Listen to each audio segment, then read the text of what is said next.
Good evening na mga idol. Good evening na. Dito na naman ako at dyan na naman kayo. Magandang balita mga idol. Magandang balita sa panahong ito. Unahin muna natin ang magandang balita, no? Kasi puro fake news na eh. Marami ng fake news ba? No, kaya tingnan muna natin ang magandang balita ngayon. Magandang balita ito. No, kasi puro fake news na lang, kaya dapat mayroon tayong magandang balita. No? Ang magandang balita ay mula po sa Marcos 3.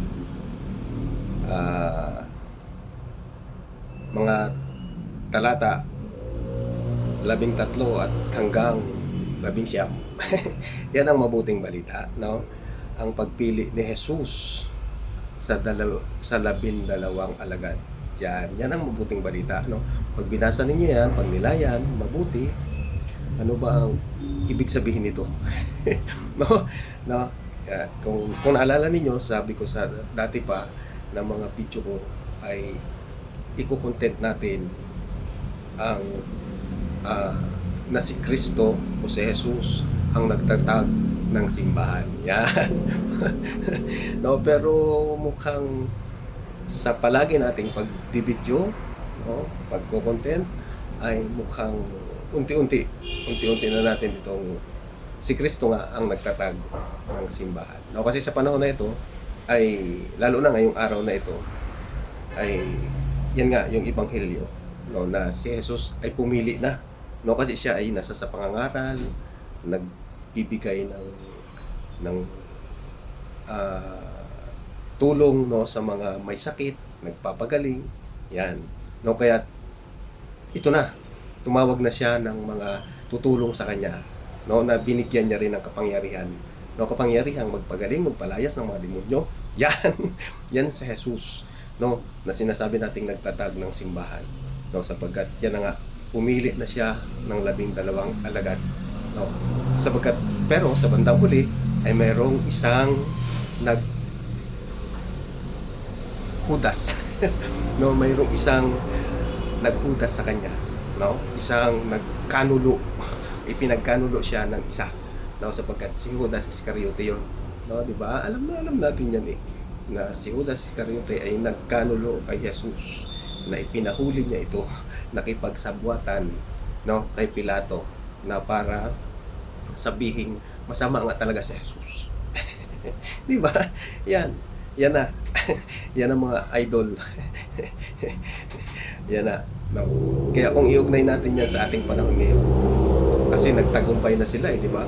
Ito ay pag-alaala na lamang sa kasaysayan, sa karanasan at totoong nangyari ito, no? Maniwala man kayo at sa hindi, no, walang magagawa, walang hindi kayo pinipilit ng Diyos na paniwalaan siya, no? Sapagkat nangyari na yan, hindi niya kayo pinilit, no? Hindi niya pinilit ang mga taong nagpako sa kanya sa krus. Ang itinuring ay si Barabas, itinuring ng mabuti, kaya pinalaya at siya ang ipinako sa krus, no, di ba? Noon pa may parusang kamatayan na, kaya nga siya ay naipako sa krus dahil yun ang parusa, no, sa mga makasalanan, sa mga hindi sumusunod sa Diyos na sinasabi nila, no, na mga ayun na, no, kaya nagtagumpay sila noon.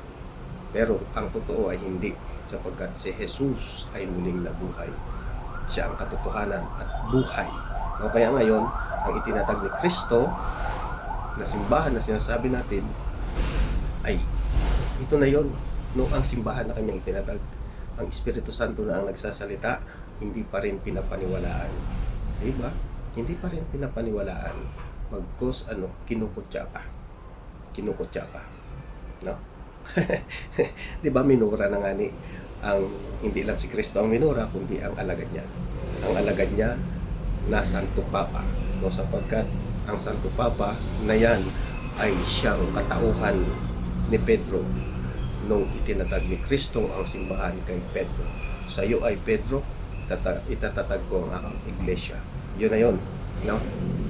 Lagi natin itong inuulit-ulit sa ating video para maintindihan natin, no? Paulit-ulit lang naman ang ebanghelyo, kahit na ang ebanghelyo paulit-ulit na isang taon kang magsimba, linggo-linggo, hindi nagbabago ang salita ng Diyos. Yan pa din, mga pagbasa at ang ebanghelyo, yan pa din. Paulit-ulit lamang. Paulit-ulit lamang upang mas maintindihan at maunawaan natin, no? Diba? Na paulit-ulit lang. Ang Santo Papa ay may roon ng 270, kung hindi nga ako magkakamali, 270 na Santo Papa na mula kay Pedro hanggang sa kasalukuyan nating Santo Papa. Yan ang patunay. No, kaya nga, ngayon,